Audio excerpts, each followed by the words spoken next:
want to thank you all so much for being with us today. We have a very important announcement, I believe, that may assist in the apprehension of the two last remaining at-large inmates. I do want to say a great thank you to the partnering agencies that have worked endlessly to make this arrest happen of the first 8. And we have with us today, of course, State Police, ATF, U.S. Marshals, FBI, LSP, of course, and Homeland Security, and NOPD. So as Crime Stoppers, we have been, an active participant in gathering information for many years in the New Orleans area and in the surrounding parishes, actually for about 45 years. And this is a job that we take very seriously, and we also understand the sensitivity when someone reports someone that they know personally with regards to a crime. And since the escape, Crime Stoppers has fielded close to 700 tips with regards to the information on the 10 inmates. We actually, at the peak of this, had to add 4 additional lines to accommodate the calls to the call center, the Crime Stoppers call center. And I want you to know that we vetted every single tip, prioritized them for the delivery to our lead agency, Louisiana State Police, and the other agency partners that stand with us. We know that we have been told tips assisted in 3 arrests of inmates. In the first tip that came in that led to an arrest, actually the incredible work by this team, that arrest came within 30 minutes of the tip. I can tell you that 3 tipsters will be paid rewards. And again, it's by the work that's been confirmed from the information the community provides from law enforcement. I can't thank enough the LSP Fusion Center, the individuals who we work with, the call takers, who we passed every single tip by. I also can't thank enough my staff and our call center for staying the course. We know that tips from the public plays an incredible role, and we also appreciate that we have the trust coming to Crime Stoppers for those tips. But our work is not done. With 2 remaining inmates, our board, our organization, wanted to stand firm and encourage anyone who might have intimate knowledge of the whereabouts of Mr. Massey or Mr. Groves not to wait, but to contact us immediately.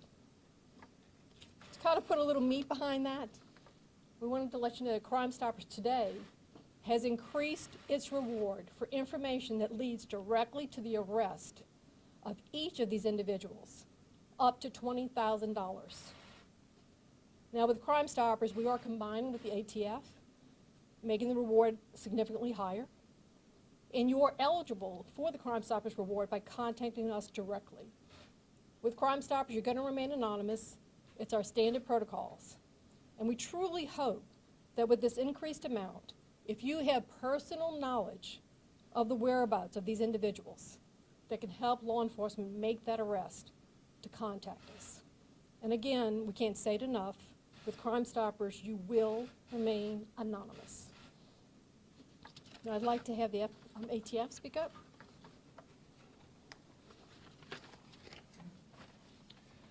All right, thank you. Hey, good morning. My name is Joshua Jackson. I am the special agent in charge for the ATF New Orleans Field Division. As New Orleans has heard me said, and other communities in Louisiana, ATF's priority mission is to prevent, reduce, and solve violent crime. In this particular response, this is preventing additional violent crime from happening to our citizens in our community. The 10 escapees definitely had violent criminal histories, and they definitely were it had a lot of impact on public safety within the communities that we serve. I want to pull the curtain back a little bit and kind of give some acknowledgments and some thank yous to our partners. First, LSP, leading this investigation. Colonel Hodges has been instrumental in coordinating efforts and keeping all of the federal partners and local partners engaged and aware and appraised of what's going on. This investigation has stretched beyond the borders of Louisiana. Also want to give a lot of acknowledgement to our federal partners, and that's FBI, United States Marshal Service, and HSI. HSI, NOPD, and ATF, we have a task force that works in the city. You guys might recall when we did a press conference speaking about the crime drop, the violent crime decreases within the city of New Orleans, and we talked about this task force. This task force is led by New Orleans Police Department Special Operations Division Tactical Team 2, ATF, and Homeland Security Investigations. This team has been instrumental in this response. This task force is the one that comes out, and they do investigate violent crime in all capacities, to include this fugitive apprehension. They've been instrumental in conducting search warrants, interviews that have directly led to the arrest and capture of some of these escapees. The last acknowledgement and thank you I want to give to the public and the community at large. You guys have been instrumental in providing tips and working with us to help keep you safe. We're not at the finish line. We still have 2 more to go that we need to capture and bring back and put back in custody, as they do pose a risk to public safety to all of us in the community.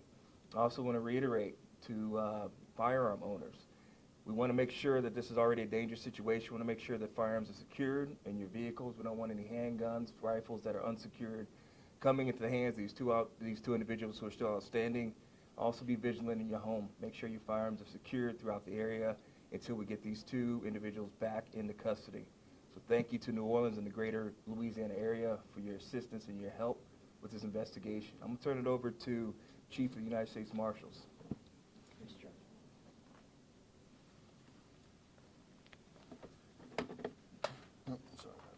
Good morning. I'm Walter Martin. I'm the Chief Deputy with the U.S. Marshals here in New Orleans. I want to start by thanking several groups. I first want to thank Darlene and Crime Stoppers, G&O, for not only increasing the reward, but for also her partnership and everything that they've done behind the scenes to assist not only the U.S. Marshals, but my law enforcement partners that are standing here. And their support with the community has been phenomenal. I would also like to thank the men and women you see standing here with me today, but more importantly, the men and women that are behind the scenes working hard every day. Ever since the escape occurred, they have been tirelessly working, dedicating their time and giving up, sacrificing their personal and professional time to work on finding these escapees. I also want to thank the public for their support, not only of law enforcement, but for providing the tips and the information that is needed to find the escapees. More importantly, I would like to echo what Colonel Hodges has been telling you guys from the start, as well as what our leaders have been saying, that we need the community support. Continue to provide the tips, send them to Crime Stoppers, send them to the ATF, to the FBI, to the Marshal Service. We are vetting those tips, and we're using that information to catch the individuals. As you have seen thus far, we've captured 8 of them, and we plan on catching the remaining 2. If you know something, say something. Please contact Crime Stoppers, ATF, the Marshal Service, FBI, and thank you for your support. Now I'd like to introduce FBI Special Agent in Charge, Jonathan Tapp. Thank you.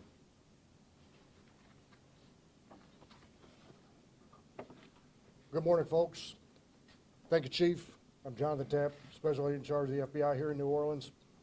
Today marks day 13 in our search for escapees Antoine, Massey, and Derrick Groves, and we want you to know that we will find them.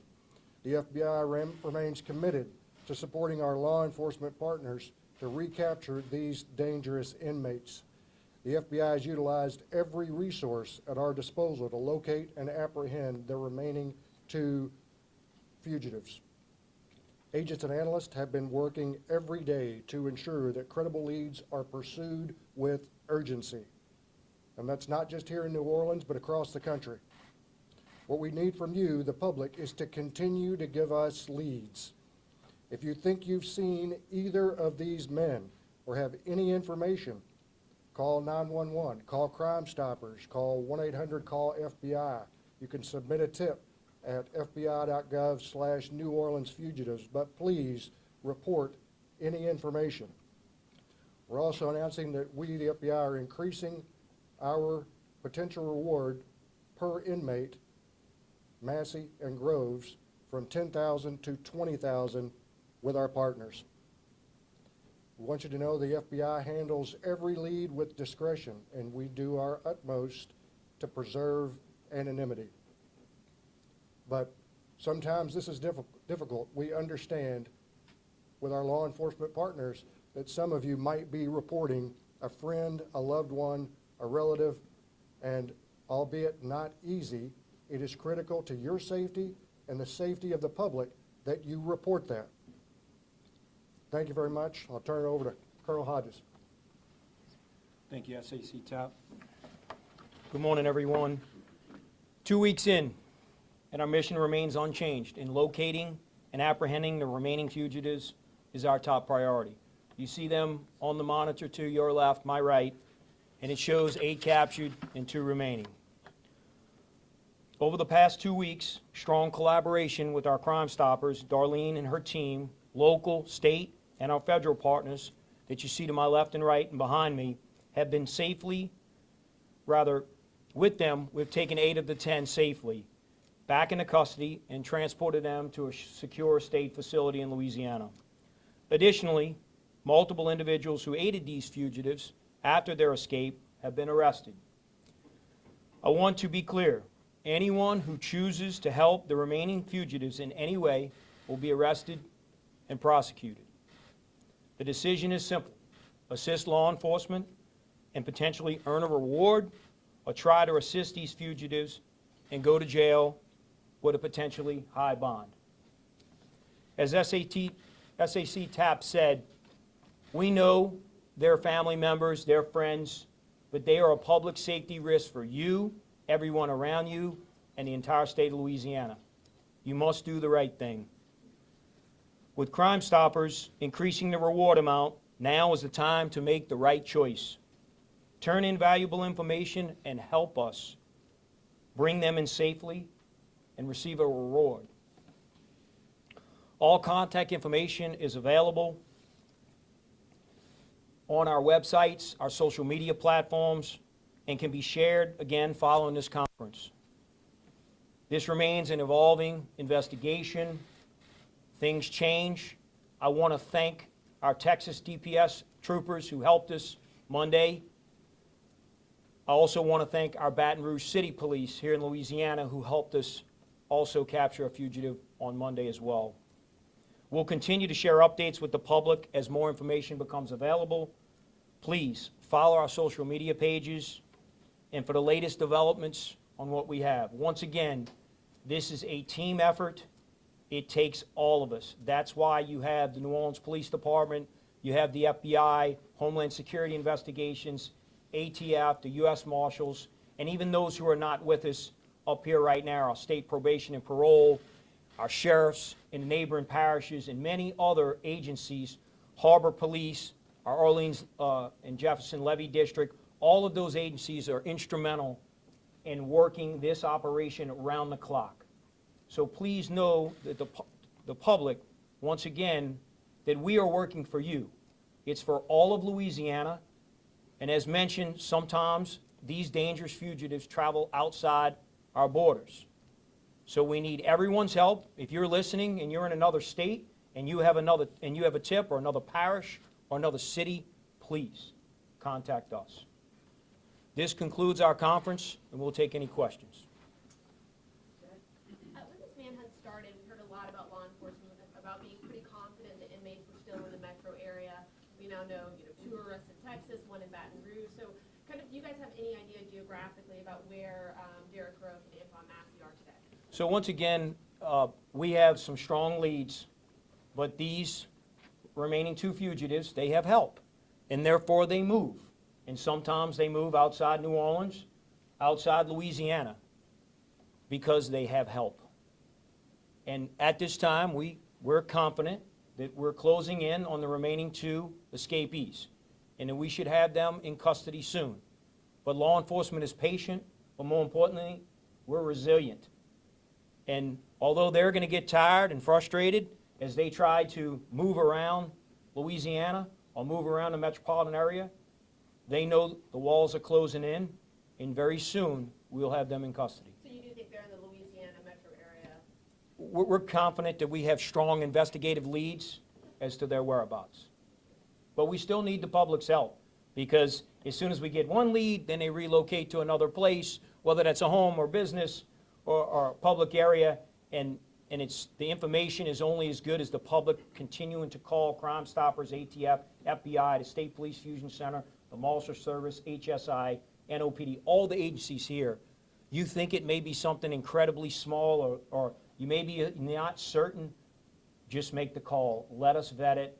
let our team of professionals investigate it, and then it can ultimately confirm what we already know, or maybe new information that provides a different location if in fact they left from where we think they are right now. Hi, Katie Royce from CBS News. It's something that's come up from our viewers around the country is concerns about, you mentioned loved ones, relatives calling in, making a tough call to provide tips. But some people are concerned, are family members conspiring with these fugitives to receive money, and everyone benefits from the escape? And the second question is, you mentioned 3 tipsters so far have been paid rewards. How much has each person received? So I don't have those exact amounts because there's different agencies involved, but I think I'll let Ms. Costanza speak on the Crime Stoppers portion. Okay. So for the Crime Stoppers portion, the available funds was $10,000, plus the ATF fund was included with that. And that's strictly on 3 different cases. And as far as rewards has been paid, we've only paid 1 reward to date. The others will be paid shortly. And as far as the Yes. alleged, conspiracies, concerns about family members benefiting financially from this escape? Well, I think the bigger concern, and I'm not trying to answer your question, is public safety. If you're concerned about your loved one, I can't imagine what it feels like to have to call the police and say, my son is here, my brother is here, my cousin is here, but they are a risk and have proven that they're a risk because they were already incarcerated for charges, violent charges, and now they're escaped. And they have an opportunity to come to court and to, again, or some of them just need to be relocated, and the sentences have already been done with the remaining 2. But with that being said, I think the public safety is the bigger concern, because once you leave outside of your home, you're around everyone else. And I think it would be unthinkable if these 2 individuals hurt someone else and you knew about it, you would feel really bad. So with regard to the money aspect of it, I just think it's the right thing to do. And if you receive a reward, that's outstanding. That's why we appreciate the partnership with Crime Stoppers. But it must lead to an arrest, and we just encourage people to continue calling. Yes, sir. At the peak of this, 700 tips were coming in. Were tips starting to dwindle? Is that part of the reason why the increase in the reward for information leading to an arrest? I would say that any time that more days pass by, the fugitives can have other opportunities because there's more people that can help them. And with regard to obviously the conference was to let them know that there's an increased amount, because we know the importance of bringing these last 2 back into custody and the public safety risk. I don't think that the tips have decreased. We hope with these new reward amounts that they increase even more than what we've had. However, they move and they change. So the information that you call and provide is only good for a short amount of time. And therefore, we need additional leads and additional calls and tips to help the public. So I believe that we will get more tips, and that's, I believe, part of the plan. We appreciate our business community and those who are part of our Crime Stoppers board, Norman, who's here representing with Darlene as well, and our community that comes together as a whole, realizing it's everyone's safety's at risk here, and not just one particular city. And if I may, a quick follow-up. I know in the case of Mr. Van Buren, who was captured in Baton Rouge PD said that he appeared to have changed his appearance, his hairstyle. Are you all concerned that any of the remaining fugitives have changed their appearance? Well, I mean, certainly, again, as more time passes, things change. People could change their appearance. We believe that we have good information, whether they change their appearance or not, but that's common amongst most fugitives. Obviously, they're going to change clothes. They may change facial hair, may change their hair on their head and things like that, to put a ball cap on, different clothes and things like that. But we understand Baton Rouge was, and I just want to thank them again, Chief T.J. Morse and his officers, for helping us, as well as Texas DPS and Colonel Freeman Martin, who provided 2 in Texas and 1 here. And yes, they sometimes change appearances. Y'all saw in the photographs. And I think they could change appearance again. So I think the public, if you just look at the photographs to your left up on that board and look very closely, probably not changing their eyes and their nose and their smile. So I would just focus on those things. And we're confident that family members and friends have seen them, know where they are, and could really reach out to us based on that and not be easily, how you want to say, distracted by a change in hair or, on the head or face, okay? The Orleans Justice Center, it's only a decade old. Obviously, there were some serious structural failings with the escape itself. There have also been a number of problems since the escape actually happened. I know the sheriff's office isn't here today, but can any of y'all speak to why a decade-old state-of-the-art facility is in such shambles? So our focus today on this conference is obviously to make the public aware that the reward has increased, and the reward is directly related to the apprehension of the remaining 2 fugitives and escapees, to bring them back in custody. We're not going to comment on the jail or any conditions prior to. We're just looking forward. We have 8 captured. We have 2 more remaining, and that's what we need the public's help with. There'll be a time later that you'll be able to ask those questions, but this conference is specifically geared to those 2 fugitives who remain at large. Ms. Darlene, can you just reiterate and walk us through, for people that want to bring in tips and see the inmates, what's the next step? And have tips help with those that were aiding and abetting, like finding out who was actually part of the fugitives escaping? So I'll say that we've gotten tips on all different things. So we've gotten tips on certainly on the fugitives, where they may be, who they may be with. Certainly certain tips have helped and assisted law enforcement to make the apprehensions of 3 of the individuals. As far as the other individuals who are aiding and abetting, yes, we've gotten information from those folks. What we're telling you is that you need to go ahead and make sure that you contact us. You receive a tip number when you call Crime Stoppers. You're able to update your information, and believe me, many of these tipsters are. Send us the update. Send us what you're seeing on social media. All of that is, again, combined and vetted by law enforcement as they build, as they work the puzzle of this. But at the end of this, we will hope that one person, at least one tipster's information, will lead to that arrest. And with regards to the volume of tips, when we first started out, remember, we had 10 folks that we were looking for, then down to 8. Certainly that volume was affected by the number of individuals who were out there. We look at every individual as a case. So we're now down to 2. And I 100% agree with the Colonel that we're going to see an increase with this huge reward of people sending information. We want you to be part of the team. That's why we're standing here asking you to be part of the team and part of the solution. Thank you. So can you say which 3 have been apprehended? Like thanks to tips? We're not gonna- Yeah, we're not going to discuss that. Just know 8 are in custody at a secure facility here in the state, and then we have 2 remaining. But we just want to focus on those 2. If your question pertains to the rewards, will be allocated accordingly once they go through the protocols. Crime Stoppers has been in business for almost 50 years. They're very successful for a reason, because they pay on the rewards, which match an arrest, and they do it anonymously. So I think the public can feel confident that if the information that you provide does in fact lead to an arrest and a conviction, it will be in good position to provide our partners here, FBI, ATF, and Crime Stoppers, will provide those rewards. Make no mistake, they've been around a long time because they're resourceful, they're helpful, they're part of the community, and ultimately they pay those rewards. So what is the total reward amount now with both of these increases? It's $50,000 per remaining fugitive with our partners here, a combination of Crime Stoppers, ATF, and the FBI. Anyone over here, Fox? You go first. My question is there's more than a dozen we know that have helped these inmates escape or after their escape. So have the people that you guys have talked to, has that started helping in this search for the last 2? Well, I think it sends a message that if you assist or you help those who remain fugitives, that you will be charged and prosecuted. And I go back on what I said earlier, make the right decision, contact law enforcement or Crime Stoppers and our partners up here, and give us the information that we need to bring them to justice. The longer, if you help and you assist, you're just putting all of public safety at risk by doing that. And that we ask again the public to please contact us with the information. All right, I have a question. As far as timing goes, we're heading into week 2 of this investigation.